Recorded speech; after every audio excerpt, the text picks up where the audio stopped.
ভাই দুইটা সিঙ্গারা দেন, কালকে টাকা দিয়ে দিমুনে।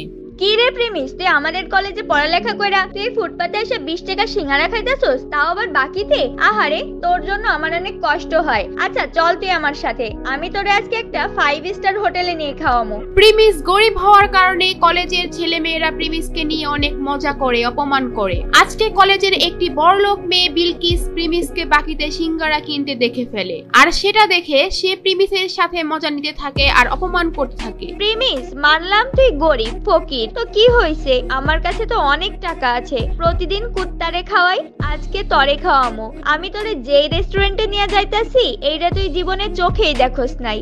বিলকিস প্রিমিসকে যে রেস্টুরেন্টে নিয়ে যাবে সেটার নাম শুনে প্রিমিস রাজি হয়ে যায়। প্রিমিসের কোনো ধারণাই ছিল না ওই রেস্টুরেন্টে যাওয়ার পর যে কি একটা ঝাটকা খেতে হবে, কারণ এই রেস্টুরেন্টের মধ্যে বিলকিসের বয়ফ্রেন্ড বসেছিল আগে থেকেই। বিলকিস, এই প্রিমিস তোমার সাথে কি করে? এই ফকিররে তোমার সাথে রেস্টুরেন্টে কেন নিয়ে আইছো? আজকে কুত্তার জায়গায় এই ফকিরনের পোলা প্রিমিস রে কি খাওয়াইবা নাকি? শান বেবি, এমনিই নিয়ে আসছি ওরে। ওই দেখুক আমাদের মতো বড় লোকেরা কত দামি রেস্টুরেন্টে খাওয়া দাওয়া করি, ওই বুঝুক ওর কোনো ক্ষমতাই নাই আমাদের সাথে মিশার। ও যে কয় টাকা মাসে কামায় তত দিয়ে রেস্টুরেন্টে একবেলা খাবারও পাওয়া যাবে না।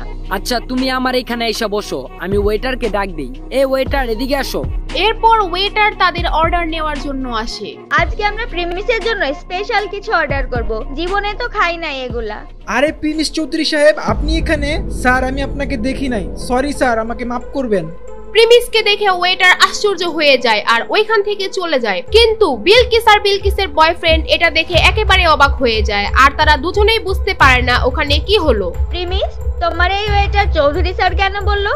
তার মানে কি তুমি এই হোটেলে আগেও আসছো? খুব তাড়াতাড়ি সব বুঝতে পারবে। কিছুক্ষণ পরে ওয়েটার 50,000 টাকা দামের একটা কোল্ড ড্রিঙ্কস নিয়ে আসে ওখানে আর বলে, চৌধুরী স্যার এই যে নেন আপনার ফেভারিট কোল্ড ড্রিঙ্কস। এত দামি কোল্ড ড্রিঙ্কস? এই প্রিমিস, এত দামি কোল্ড ড্রিঙ্কস এর বিল কি তোর আব্বু দিব নাকি? এটা শুনে প্রিমিস একটু হাসতে থাকে, আর ঠিক তখনই ওয়েটার বলে, প্রিমিস চৌধুরী স্যারের বিল দেওয়ার কোনো দরকার নাই। মানে কি? হোয়াট? 20 টাকার সিঙ্গারা বাকিতে খাওয়া প্রিমিসের কাছ থেকে 50,000 টাকার কোল্ড ড্রিঙ্কস এর টাকা ওয়েটার কেন নিচ্ছে না? ওয়েটার প্রিমিসকে চৌধুরী স্যার কেনই বা বলতেছে? কে এই প্রিমিস? জানতে চাইলে দিবস গেমিং এর ফুল ভিডিওটি দেখতে থাকুন। প্রিমিস খুব সাধারণ একটি ছেলে, সব সময় ময়লা সেলাই করা জামা কাপড় পরে কলেজে আসতো। প্রিমিস কলেজে পড়াশোনার পাশাপাশি একটি রেস্টুরেন্টে ফুড ডেলিভারির কাজ করে, সেখানে সে মাত্র 8,000 টাকার বেতন পায়। আর মজার ব্যাপার হলো, প্রিমিস যে কলেজে পড়ে সেখানে তার একটি গার্লফ্রেন্ডও ছিল, আর তার নাম হলো সুনাইরা। তো একদিন সন্ধ্যাবেলা যখন প্রিমিস তার ফুড ডেলিভারির কাজ শেষ করে বাসায় যাবে, ঠিক তখনই তাদের রেস্টুরেন্টে একটি অর্ডার আসে, আর তখন সেই রেস্টুরেন্টের ম্যানেজার প্রিমিসকে ডাকে এবং বলে, এই প্রিমিস দাঁড়াও, একটা খাবারের অর্ডার আসছে, এটা তুমি ডেলিভারি দিয়ে আসো। স্যার আমার তো ডিউটির টাইম শেষ, আর আমি এখন অনেক ক্লান্ত, কলেজ থেকে ফিরে এখনো কিচ্ছু খাই নাই, আমার কলেজের অ্যাসাইনমেন্টও বাকি আছে। স্যার আপনি এই অর্ডারটা অন্য কাউরে দিয়ে ডেলিভারি করায় দেন। তোমার তো সাহস কম না? তুমি আমার মুখের উপর তর্ক করো। আমাদের বাকি ফুড ডেলিভারি বয়েরা এখন বিজি আছে, এটা তোমারই এখন দিতে হবে। স্যার এখন আমার খুব দুর্বল লাগতেছে, না হলে আমি ডেলিভারিটা দিয়ে আসতাম, আর এই অবস্থায় সাইকেল চালা যাইতে হয়তো আমি পারবো না। তোমাকে চাকরি দেওয়া আমার ভুল হয়েছে, কোনো কাজ দিলে তুমি এমন ফালতু অজলাত দেখাও, চাকরি থেকে বাদ দিলে তখন দেখা যাবে চাকরি কোথায় পাও। তুমি চালো আমার বাইকটা নিয়ে খাবারটা পৌঁছে দিয়ে আসো।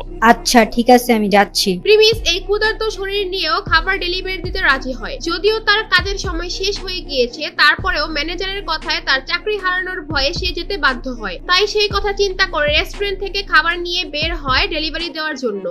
A few moments later. আরে কত সুন্দর বাইক! ইস, এরকম একটা বাইক যদি আমার থাকতো, এই বাইক দিয়ে সোনাইরাকে নিয়ে ঢাকা শহরের অলিতে গলিতে নিয়ে ওকে ঘুরতাম। সুনাইরা হচ্ছে প্রিমিসের গার্লফ্রেন্ড, আর সুনাইরা বাইক অনেক পছন্দ করে। প্রিমিস যেহেতু সুনাইরাকে অনেক ভালোবাসে, সে তার বেতনের টাকা থেকে যখনই কিছু টাকা বাঁচাতে পারে সুনাইরার জন্য গিফট কিনে নিয়ে আসে। প্রিমিস মনে করে সুনাইরা তার পাশে সারা জীবন থাকবে। সুনাইরা প্রিমিসকে অনেক ভালোবাসে, এটাও সে মনে করে। আর তারপর প্রিমিস ফুড ডেলিভারি দেওয়ার জন্য তার গন্তব্যে পৌঁছে যায়, আর সেটি ছিল একটি দামি হোটেল। হোটেলের ভিতর যখনই রুমে নক করে, আর তখন ভিতর থেকে দরজা খুলে দেয় একটি মেয়ে। সেই মেয়েটি আর কেউ নয়, সেটি ছিল প্রিমিসের গার্লফ্রেন্ড সুনাইরা। আরে সুনাইরা, তুমি এখানে কি করতেছো? তোমার সকাল থেকে মেসেজ দিতাছি, ফোন দিতাছি, কোনো রিপ্লাই নাই। আচ্ছা ওয়েট, তুমি কি খাবার অর্ডার দিছো? আর তুমি হোটেলে কি করতেছো তোমার বাসা রাইখা? এই ডেলিভারি বয় সেটা তো কিসের কথা?